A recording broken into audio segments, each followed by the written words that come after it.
ना तरी शब्द ब्रह्माब्धी, मथियला व्यासबुद्धी, निवडिले निरवधी नवनीत हे. महर्षी व्यासांनी आपल्या प्रखर बुद्धीने वेदरूपी समुद्राचे मंथन करून महाभारत रूपी अनुपमेय नवनीत काढले. मग ज्ञानाग्नी संपर्के कडसिले विवेके, पद आले परिपाके आमोदासी.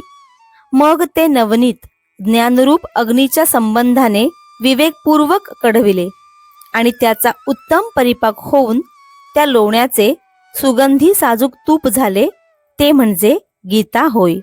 जे अपेक्षिजे विरक्ती, सदा अनुभवीजे संती, सोहम भावे पारंगती रमिजे जेथ. वैराग्यवान देखील या गीतेची इच्छा करतात. संत देखील नेहमी या गीतेचा अनुभव घेतात. तो परमात्मा मी आहे, अहम ब्रह्मास्मी अशा अभेद भावात असणारे ब्रह्मनिष्ठ देखील या गीतेत रममाण होतात. जे आकर्णी जे भक्ती, जे आदिवंद्य त्रिजगती, ते भीष्म पर्वी संगती सांगिजेल. भक्त जिचे परम श्रद्धेने श्रवण करतात, जी त्रैलोक्यात प्रथम वंदनीय आहे, जी भीष्म पर्वात प्रसंगाच्या अनुरोधाने सांगितली आहे. जे भगवद्गीता म्हणिजे, जे ब्रह्मेशांनी प्रशंसिजे, जे सनकादिकी सेविजे आदरेसी, ती भगवद्गीता होय. ब्रह्मदेव आणि महादेव तिची स्तुती करतात.